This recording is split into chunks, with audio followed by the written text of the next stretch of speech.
नमस्कार दोस्तों, स्वागत है आप सभी का हमारे प्रोग्राम ज़िंदगी बने आसान में। दोस्तों, हमारी सीरीज़ चल रही है बी योर ओन डॉक्टर के ऊपर।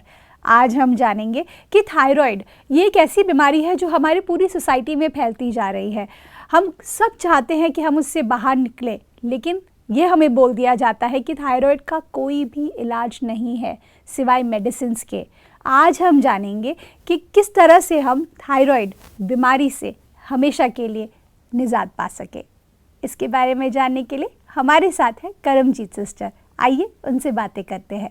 ओम शांति sister, welcome to our show. ओम शांति सिस्टर, हम बात कर रहे थे पिछले एपिसोड में कि किस तरह से थायराइड जो है वो कैसे फंक्शन करता है, थायराइड ग्लैंड कैसे फंक्शन करता है। आपने ये भी बताया था कि पिट्यूटरी ग्लैंड से हमारा थायराइड ग्लैंड कनेक्टेड है, अर्थात हमारा जो मन है अगर वो स्वस्थ रहेगा तो हमारा थायराइड ग्लैंड भी स्वस्थ रहेगा। अब सिस्टर, मैं जानना चाहती हूँ, अगर किसी व्यक्ति को थायराइड हो जाए तो उसका असर बाकी बॉडी के पार्ट्स पर कैसे पड़ता है? क्योंकि हमने ये जाना कि थायराइड ग्लैंड पिट्यूटरी ग्लैंड से रिलीज हो रहे TSH हार्मोन से जुड़ा हुआ है जी। And pituitary gland is one of the major gland जो पूरे बॉडी के साथ कनेक्शन बिल्ड करके रखता है। जी। pineal gland and pituitary gland, these are the topmost and the highest, like a powerhouse of the whole human body. तो ये हमारे कार्डियोवैस्कुलर सिस्टम, जो हमारा हार्ट एंड सर्कुलेटरी सिस्टम है, तो कार्डियो जितना भी है, कार्डियोवैस्कुलर सिस्टम है, हमारे वेसल्स हैं, ब्लड वेसल्स हैं, जो खून का आना और जाना, आदान प्रदान जो पूरे शरीर में हो रहा है, ब्लड का जो रेगुलेटरी सिस्टम है, उस पर भी इसका प्रभाव पड़ता है अगर हमारा T3, T4 या TSH ऊपर नीचे होता है। ओके। उसके बाद फिर नीचे आता है हमारा नर्वस सिस्टम। जी। तो nervous system which is completely पूरे शरीर में फैला हुआ है। नर्वस सिस्टम पूरे शरीर में फैला हुआ है। जो डेंड्रॉन्स होते हैं, नर्वस सिस्टम के अंदर जो टिश्यूज होते हैं, नसें हैं, नाड़ियाँ हैं, कितना कुछ है। 72,000 तो नाड़ियाँ ही हैं हमारे शरीर में। तो इतना सारा जो जाल फैला हुआ है, उस नर्वस सिस्टम के ऊपर भी थायराइड ग्रंथि का ऊपर नीचे होने के वजह से प्रभाव पड़ता है। जी। Then after that comes our digestive system. इसीलिए किसी को भूख बहुत ज़्यादा लगती है, किसी को भूख एकदम से कम हो जाती है। कोई भूख के बिना एकदम से सर्वाइव ही नहीं कर सकते, रह ही नहीं सकते। Why? Because that TSH hormone is continuously regulating and telling thyroid gland to produce T3 and T4। अब उसकी अगर मात्रा बढ़ गई या मात्रा घट गई तो उसकी वजह से हमारे डाइजेस्टिव सिस्टम पर भी उसका प्रभाव पड़ेगा। And then our reproductive system. तो reproductive system which is also one of the major system of the human being, और उसके ऊपर इसका बहुत ज़्यादा मेजर प्रभाव पड़ता है, जिसकी वजह से हाईएस्ट जो रेशियो है थायराइड सफरर्स की, वो है फीमेल्स। जी। तो देखा गया है कि भाइयों के कंपैरेटिवली, मेल्स के कंपैरेटिवली ज़्यादा प्रॉब्लम्स जो हैं थायराइड की, वो फीमेल्स के ऊपर आती हैं। वाई? बिकॉज उनके रिप्रोडक्टिव सिस्टम से भी सीधा जुड़ा हुआ है। जी। और वो जैसे ही, क्योंकि उनके साथ क्या होता है, ज़्यादा स्ट्रेस और टेंशन जो है वो ज़्यादातर फीमेल्स के ऊपर नेचुरली भी आता है घर का, और उनकी लाइफ में भी जब एक चेंजेस आते हैं ना, जब वो छोटेपन से निकल के बड़े होते हैं, टीनेज में आते हैं, एक वहाँ चेंजेस आते हैं। फिर टीनेज से निकल के जब एडल्ट में आते हैं, वहाँ पर भी कुछ मेजर चेंजेस आते हैं। फिर अगर उस फीमेल की शादी हो रही है, एक घर छोड़ के दूसरे घर में जाना, एक नए माहौल में एडजस्ट होना, इट इज़ लाइक एक पेड़ को यहाँ से उखाड़ा और दूसरी जगह प्लांट कर देना। तो वो जो एक मेजर चेंज और शिफ्ट आता है एक फीमेल की लाइफ में, उससे भी बहुत सारे हमारे विचारों के स्तर पर चेंजेस आते हैं। और विचारों के स्तर पर चेंजेस आने की वजह से हमारे हार्मोन्स पे इम्बैलेंस होता है। तो इस तरीके से हमारे पूरे सिस्टम को रेगुलेट करता है थायराइड ग्लैंड, थायराइड ग्रंथि, और जो वहाँ से हार्मोन सिक्रीट हो रहे हैं। So how important it is to take care of the mind. Actually पूरी ज़िंदगी में जब जब हम किसी भी स्ट्रेस टेंशन की लहरों में ऐसे ऐसे ऊपर नीचे होंगे, और अगर हम इतने कैपेबल नहीं हैं कि हम मेडिटेशन नहीं करते हैं, या हम योगा अभ्यास, प्राणायाम, अगर इन सब की वेरी हेल्दी रूटीन के आदी नहीं हैं, तो फिर हमारे बहुत सारे एंडोक्राइन सिस्टम के ग्लैंड्स के ऊपर और हार्मोनल सिक्रीशन के ऊपर इसका दुष्प्रभाव पड़ता है। एंड किसी को उससे थायराइड हो जाता है, किसी को उससे लिवर की प्रॉब्लम, किसी को किडनी के इश्यूज़, किसी को मेंटल इश्यूज़ होने शुरू हो जाते हैं। तो वो that is different with everybody जी। वो हर एक के उसकी सोच, उसका कैरेक्टर और उसकी उम्र, इन सभी चीज़ों पर डिपेंड करता है कि कौन से व्यक्ति को कौन सी बीमारी लगती है। It is not same with everybody, क्योंकि ये कभी भी नहीं देखा जाता या कंपेयर नहीं कर सकते हम कि अगर 4 फीमेल्स हैं, चारों को स्ट्रेस हुआ तो चारों को थायराइड हो जाएगा। ऐसा नहीं है। हो सकता है एक को थायराइड हो रहा है, एक का रीनल फेलियर हो रहा है, एक को आर्थराइटिस हो रहा है और एक को डायबिटीज़ हो रही है। तो इट्स डिफरेंट फॉर एवरीबडी। बिल्कुल सिस्टर, जब हम बात करते हैं कि अगर हमें किसी चीज़ को समझना है, जैसे अभी सपोज अगर मुझे समझना है कि मैथ्स कैसे फंक्शन करता है, सपोज अगर मैं इसकी बात करूं कि भाई मैथ्स कैसे करते हैं हम, तो उसके लिए एक टेक्निक होती है, उसके पीछे कुछ फॉर्मूलाज होते हैं, उसके पीछे उसका लर्निंग होता है। उसी तरीके से जब हम थायराइड की बात करें, अभी एक तरफ तो आपने बहुत खूबसूरती से बताया कि पिट्यूटरी ग्लैंड कितना इम्पॉर्टेंट रोल प्ले करता है हमारे थायराइड फंक्शनिंग के लिए। अब अगर मैं बैक हैंड में जाकर बताऊं, जैसे आपने कहा कि अगर हम बहुत ज़्यादा पैनिक में रहते हैं, स्ट्रेस में रहते हैं, और या फिर लाइफस्टाइल चेंज होती है, आपके एक्सपीरियंसेस चेंज होते हैं, इन सभी के बीच में अगर हम थोड़ा सा स्पिरिचुअलिटी को समझें कि जब कोई व्यक्ति स्पिरिचुअली इंक्लाइंड होता है तो उसका थायराइड ग्लैंड कैसे फंक्शन करता है, और अगर कोई व्यक्ति शायद इसे इतना अच्छी तरह से अडेप्ट नहीं कर पाते, स्पिरिचुअलिटी को अपनी लाइफ में नहीं ला पाते, उनका थायराइड ग्लैंड कैसे फंक्शन करता है? See, functioning is not the major thing which I have to care about. Ji, I have to care about my emotions. अच्छा, यानी कि मैं इतना self care, self love, self motivation पे अगर मैं ध्यान दूँ तो मैं अपने इमोशंस को कैसे रिएक्ट करना है, मेरे इमोशंस पर कैसे मुझे काबू रखना है या कैसे उनको रेगुलेट करना है कि मेरा स्वास्थ्य अच्छा रहे, वो ज़्यादा इम्पॉर्टेंट है। ओके, क्योंकि फंक्शनिंग तो अपने आप ठीक चलेगी। करेक्ट। लेकिन अगर कोई व्यक्ति स्पिरिचुअल है और वो सात्विक जीवन, योगिक जीवन जी रहे हैं, तो नेचुरल है कि उनके सामने जब प्रॉब्लम्स आएंगी तो वो उसको बहुत जल्दी हैंडल कर लेंगे। करेक्ट। बड़ी जल्दी उससे बाहर आ जाएंगे। थोड़ी देर के लिए प्रेशर, स्ट्रेस, टेंशन आएगा, लेकिन अगले ही पल, कुछ ही पलों में वो उसको ठीक भी करके सब सेटल डाउन कर लेंगे। करेक्ट। तो जब ऐसा हो जाएगा तो it does not affect much. Right. कोई भी चीज़, स्ट्रेस जो है वो टेंशन कैसे बनता है, टेंशन जो है वो दुख कैसे बन जाता है, दुख जो है वो बीमारी कैसे बन जाती है, with the frequency of and intensity of taking it again and again, creating it again and again, repetitive. Right. जब कोई चीज़ अपने ही तरीके से repetitive हो जाए, बार बार हो, हर रोज़ हो और उसकी इंटेंसिटी बढ़ती चली जाए, तभी वो एक बीमारी का रूप लेती है। छोटी सी फिक्र, चिंता, चिंता से स्ट्रेस, स्ट्रेस से टेंशन, टेंशन से एक फिर बहुत बड़ी बीमारी बन जाती है। Correct. ऐसे ही अगर एक योगिक जीवन में है, स्पिरिचुअल लाइफस्टाइल में है, आप बहुत जल्दी बातों को छोड़ देंगे, बहुत जल्दी उन चीज़ों को अपने से दूर कर देंगे, अलग कर देंगे, बिकॉज यू नो कि मुझे खुद को ठीक रखना है। Correct. I don't have to let these things affect my mind, affect my mood, affect my personality, affect my overall health. Correct. तो ये हम जानते हैं।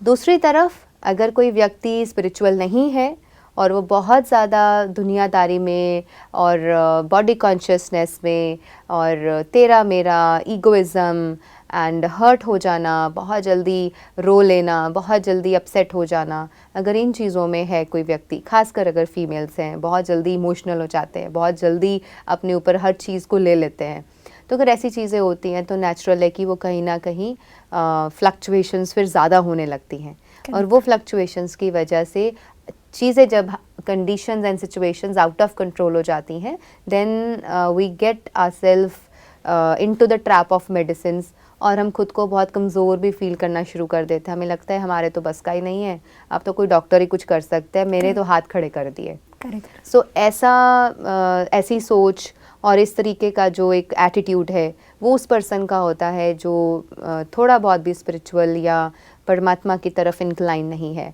और जो दूसरा व्यक्ति है जो अपने आप में स्थिरता महसूस कर पाता है, स्टेबिलिटी ले आ पाता है, that is all because of spirituality and meditation. How beautiful sister. Sister एक और बात, जब हम थायराइड ग्लैंड की बात करते हैं, जैसे आपने थोड़ी देर पहले बताया था कि अगर हमारा ग्लैंड ठीक से फंक्शन कर रहा है, मतलब हमने वी आर हैप्पी, मतलब दोनों तरफ के पैरामीटर्स को अगर हम देखें कि अगर हम खुश रहेंगे तो हमारा थायराइड ग्लैंड ऑटोमेटिकली सही तरीके से फंक्शन करेगा, जैसे आपने कहा था। अब मैं जानना चाहती हूँ सिस्टर कि जब सपोज किसी व्यक्ति को थायराइड डायग्नोस किया जाता है तो आपके हिसाब से उनको सबसे पहले क्या करना चाहिए? देखिए, एक चीज़ मैंने क्लियर करी कि अगर आपका T3, T4 या TSH बढ़ता या घटता है, अगर आपका थायराइड सिर्फ बढ़ या घट रहा है तो डरें घबराएं नहीं, देयर इज़ अ सोल्यूशन। ठीक है, आप सबसे पहले स्टार्ट कर लीजिए प्राकृतिक उपचार। तो सबसे पहले प्राकृतिक उपचार को शुरू करते हुए बहुत ही सरल विधि है जी। अगर कोई घर बैठा सीख ले और इसको 3 महीने तक कर ले, it is very very easy to get out of thyroid problems. जी। सो सबसे पहला जो प्राकृतिक उपचार यानी कि नेचुरल ट्रीटमेंट जो हम घर पे बैठे कर सकते हैं अपने थायराइड को रेगुलेट करने के लिए, थायराइड ग्रंथि को वापस ठीक करने के लिए, T3, T4 को नॉर्मल करने के लिए, वो ये है हॉट एंड कोल्ड फर्मेंटेशंस, या उसे कहा जाता है हाइड्रोथेरेपी। जो हाइड्रोथेरेपी कैसे करें, हॉट एंड कोल्ड फर्मेंटेशंस कैसे करें, आपको क्या करना है, 2 बाउल लेने हैं। एक बाउल में तेज़ गर्म पानी डालना है, पर इतना भी तेज़ नहीं कि स्किन जल जाए, और एक में आइस कोल्ड वाटर डालना है जी। ठंडा पानी डालना है।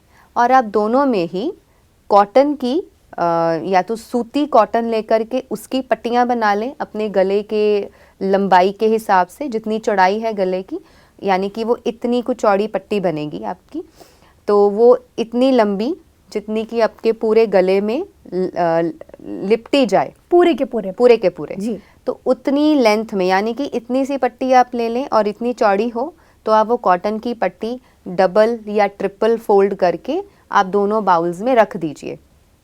तो क्या करना है, गरम पट्टी पहले लेनी है और उसको निचोड़ करके अपने पूरे गले में बांधना है, specially properly covering the thyroid gland जी। एंड 2 मिनट तक उसको रखना है। ओके। 2 मिनट रखने के बाद फिर ठंडी पट्टी को उठा के निचोड़ के फिर उसको लगाना है, उसको 1 मिनट रखना है। ऐसे ही फिर 2 मिनट के लिए गरम पट्टी, 1 मिनट के लिए ठंडी पट्टी, हॉट फर्मेंटेशन, कोल्ड फर्मेंटेशन, गरम ठंडा 15 मिनट तक कीजिए, 10 से 15 मिनट तक कीजिए, या फिर इसके 3 सेट कर लीजिए, एटलीस्ट 3 सेट्स तो करिए जी। 2-1-2-1 के 3 सेट कर लीजिए, या फिर एट अ स्ट्रेच आप उसको 10 मिनट्स तक जितनी बार मल्टीपल टाइम्स हो पाए, 2 and 1 2 and 1, तो आप उस तरीके से 10 मिनट में वो 3 बार होगा, 15 मिनट में वो 5 बार हो जाएगा। तो इस तरीके से अगर दिन में 2 बार कर लीजिए, सुबह भी जब आप खाना खाने के बाद फ्री हो गए हैं, बैठे हैं, घर पे हैं और अब कोई काम नहीं है, उस समय आप ये अपनी हाइड्रोथेरेपी कर लीजिए। ब्रेकफास्ट के पहले कि बाद की लंच के बाद? ब्रेकफास्ट के बाद। ब्रेकफास्ट के बाद, ओके। एंड देन शाम को डिनर से पहले भी कर सकते हैं, यानी कि जो 4 और 5 बजे का समय होता है, जो स्नैक्स का टाइम होता है, उस समय भी आप जब खाली पेट हैं या फिर आपको बहुत ज़्यादा कोई क्रेविंग नहीं है या कुछ खाया है, तो उसके आधे पौने घंटे के बाद, 1 घंटे के बाद आप बैठ करके तब भी आप ये थेरेपी कर सकते हैं जी। तो ये थेरेपी करने से बहुत लोगों को बहुत जल्दी आराम मिलता है, और आप देखेंगे कि जिनके थायराइड लेवल्स बहुत हाई होते हैं, अगर वो ये थेरेपी को शुरू करते हैं सुबह शाम लगातार, ये थेरेपी करने से थायराइड ग्लैंड की फंक्शनिंग बहुत ज़्यादा इम्प्रूव हो जाती है। एंड बाकी जो रेमेडीज़ हम बताएंगे उनको भी साथ में करेंगे तो आपके थायराइड लेवल्स वापस बैक टू नॉर्मल आ जाएंगे। How beautiful. और इसी के साथ जो एक दूसरी थेरेपी है वो है मिट्टी पट्टी जी। तो ये है हाइड्रोथेरेपी और वो है मड थेरेपी। तो मड थेरेपी में हम प्राकृतिक चिकित्सा में क्या करते हैं कि जो क्ले पॉट्स बनाते हैं, जो कुम्हार होते हैं जो मिट्टी का यूज़ करके पॉट्स बनाते हैं, अर्दन पॉट्स बनाते हैं, मिट्टी के बर्तन बनाते हैं, आप उनसे मिट्टी लेकर के आइए और वो मिट्टी थोड़ी सी ला करके घर में स्टोर कर लीजिए, रख लीजिए। अगर बाहर खुले में ओपन में धूप में रखेंगे तो बहुत अच्छा, क्योंकि उसमें धूप की किरणें भी पड़ेंगी तो वो नेचुरली सन चार्ज्ड हो जाएगी। तो उस मिट्टी को भी आपने एक सूती कपड़ा लेके, कॉटन का कपड़ा लेके उसकी पट्टी बनानी है, उसका लेप करना है।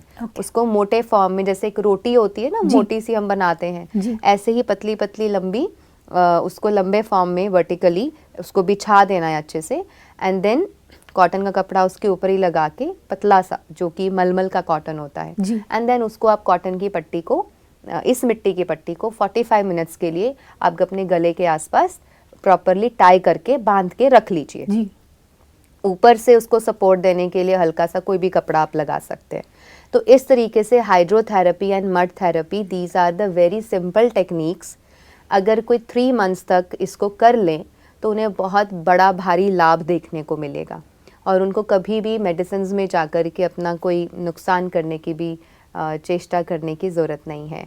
बट एक्चुअली क्या है, बिकॉज़ ये थोड़ा सा टाइम टेकिंग है, बिकॉज़ ये करने में थोड़ा सा कई बार लोग सोच लेते हैं अब कौन ठंडा गरम करे, अब कौन मिट्टी उठा के लगाए। जब हम ऐसी चीज़ें सोच लेते हैं तो हमें वो करना मुश्किल लगता है तो इंसान सोचता है छोड़ो ये सब चीज़ें, एक गोली उठाओ मुंह में डालो और हो गया काम, पानी पियो and I am all finish with my daily routine of taking medicine. Sister, यहाँ पर एक थॉट आता है मेरे मन में, जैसे अभी आपने बहुत ही ब्यूटीफुली बताया, ये दोनों टेक्निक्स बहुत ही सिंपल है, लेकिन जैसे आपने कहा टाइम कंज्यूमिंग है, वो एक्चुअली टाइम कंज्यूमिंग है भी और शायद नहीं भी, क्योंकि क्या होता है कि हमारा माइंड उस वक्त खाली होता है। ये दोनों ही चीज़ों में या तो हम कुछ काम भी करें साइड बाय साइड, लेकिन आई डोंट थिंक कि अगर हम काम करेंगे साइड बाय साइड तो वो उतना असर करेगा जितना हम उसको अटेंशन दे करके उस पर थॉट्स डालें डायरेक्शन में, ताकि वो और ज़्यादा पावरफुली हमारे हमारे फंक्शनिंग में थायराइड ग्लैंड के हेल्प करे। तो आप जिस तरह से हमें ये टेक्निक बता रहे हैं, इसके साथ में आप कुछ थॉट्स बता सकते हैं जो हम उस वक्त सोच सकते हैं अपने थायराइड ग्लैंड के बारे में या हीलिंग के बारे में, ताकि क्या होगा, इंटरनली भी हमारा प्रोसेस चल रहा होगा और एक्सटर्नली भी हम कुछ कर रहे होंगे। I think that will be magical. What do you think? तो जैसे कि हम देख रहे हैं दोनों थेरेपीज़ की अगर हम बात करें, hydrotherapy and mud therapy, hydrotherapy can be done even half an hour before, half an hour after meals. अच्छा। एंड जो मड थेरेपी है वो आप लंच करने के 2-3 घंटे के बाद ही करें। ओके। यानी कि बीच का जो टाइम है 2 घंटे बाद आप उसको कर सकते हैं, यानी कि आफ्टरनून में मड थेरेपी कर लीजिए, मॉर्निंग एंड इवनिंग्स में आप हाइड्रोथेरेपी कर लीजिए। बिल्कुल। तो इसमें क्या है, मड थेरेपी को करने का वो समय रखें, खाना खा लिया उसके बाद आप आधे घंटे बाद, 1 घंटे बाद, या अगर उसको आप लगा रहे हैं तो you can simply sit and read something very good. If you are story lover तो आप उसको स्टोरी पढ़ सकते हैं। अगर आपका कोई बहुत ज़रूरी ऑफिस का काम है आप वो कर सकते हैं। जब आप हाइड्रोथेरेपी कर रहे हैं और अगर खुद ही कर रहे हैं बैठ के, तो नेचुरल है कि आपका हाथ एंगेज्ड होगा। बिल्कुल। और उस एंगेज्ड हाथ में आप आराम से बैठ के साथ साथ में पॉजिटिव एफर्मेशंस लीजिए। वो पॉजिटिव एफर्मेशंस आप ले सकते हैं, जैसे कि मैं शांत स्वरूप आत्मा हूँ, I am a peaceful soul, I am a loveful soul, मैं पावरफुल आत्मा हूँ, मैं शक्तिशाली आत्मा हूँ, मैं सर्वशक्तिमान परमात्मा की संतान, सर्वशक्तिमान मास्टर सर्वशक्तिमान आत्मा हूँ, मैं संपूर्ण तंदुरुस्त हूँ, I am completely fit and fine, my body is completely healthy. तो these are some of the affirmations जो हम उस दौरान 21 टाइम्स उसको रेपिटेशंस में भी कर सकते हैं एंड फील गुड। साथ में कोई म्यूज़िक लगा लीजिए, एक हल्का सा कोई म्यूज़िक आप लगा लीजिए, सूदिंग म्यूज़िक जो आपके मन को बहुत हील करता हो। तो वो हीलिंग म्यूज़िक को सुनते हुए, ओम ध्वनि सुनते हुए, या अगर आपका फेवरेट कोई भजन है या कोई भी परमात्मा की प्रेज़ में कोई भजन, कोई सॉन्ग है वो सुनना चाहते हैं, तो along with doing this therapy we can उसको कंबाइन कर सकते हैं इस ब्यूटीफुल जर्नी के साथ, so that my mind is also getting healed side by side. और जब आप मड थेरेपी कर रहे हैं, one can even go to sleep. Okay. आप सो भी सकते हैं, आप लगा लीजिए और सो जाइए, और तब भी आपको बहुत हीलिंग मिलेगी, बिकॉज सोते हुए हमें मैक्सिमम हीलिंग मिलती है, मेडिटेशन में हमें मैक्सिमम हीलिंग मिलती है। तो ये कुछ ऐसी चीज़ें हैं कि अगर हम ये सोच लें, yes I want to heal myself naturally, then this is the one of the best options. लेकिन अगर कोई ये सोचता है कि देख लेंगे, हो जाएगा, दवाई खानी मंजूर है, अगर उसके साइड इफ़ेक्ट्स हैं तो साइड इफ़ेक्ट्स जब होंगे तब देखा जाएगा क्या होता है। अगर ऐसा एटीट्यूड रख कर के आप जी रहे हैं, अगर आपको आपकी सेहत के साथ, अपनी ज़िंदगी के साथ, अपने शरीर के साथ बिल्कुल भी प्यार नहीं है, फिर तो कुछ भी करिए, कुछ भी खाइए और जैसी मर्जी ज़िंदगी जी लें। लेकिन अगर अपना आप परमात्मा का, प्रकृति का, इस देह का भी थोड़ा सा भी कदर करते हैं, ख्याल रखते हैं और आप एक अच्छी ज़िंदगी जीना चाहते हैं, क्वालिटी लाइफ जीना चाहते हैं, then adopt natural lifestyle rather than moving to artificial and chemical based journey. Sister you are absolutely right. I think आज का जो हमारा एपिसोड रहा है, बहुत ही क्लैरिटी हमें मिली है थायराइड ग्लैंड के बारे में, थायराइड बीमारी के बारे में। और जो लोग थायराइड से गुजर रहे हैं अभी, जिनकी ज़िंदगी में ये बीमारी आ चुकी है, उन लोगों के लिए भी ये बहुत ही इन्फॉर्मेटिव एपिसोड रहा है। All thanks to you sister, thank you for your valuable time. ओम शांति। ओम शांति। दोस्तों, आज के एपिसोड में हमने जाना कि हम आज तक मानते आए कि अगर हम दवाई ना खाएं थायराइड में तो हम उससे कभी ठीक नहीं हो सकते। पर आज हमने जाना कि जिस तरह से हॉट एंड कोल्ड फर्मेंटेशन या फिर मड थेरेपी जो आज सिस्टर ने हमें बताई है, बहुत ही सिंपल है लेकिन बहुत ज़रूरी है दोस्तों। तो आप इस नॉलेज को अपने आप तक मत रखिए, लोगों तक शेयर कीजिए, जिनको इसकी ज़रूरत है उन लोगों तक ये एपिसोड को पहुंचाइए और आपको पता चलेगा कि आपकी ज़िंदगी में दुआएं भर भर के आने लगेगी और आपकी ज़िंदगी और भी खूबसूरत हो जाएगी। इस बात के साथ आज के प्रोग्राम को हम एंड करते हैं। कल आपसे फिर मिलेंगे आपके ही शो में ज़िंदगी बने आसान। ओम शांति। अधिक जानकारी के लिए संपर्क करें जिंदगी बने आसान, Brahma Kumaris Godlywood studio, Shantivan, Abu road. Call 80949134887।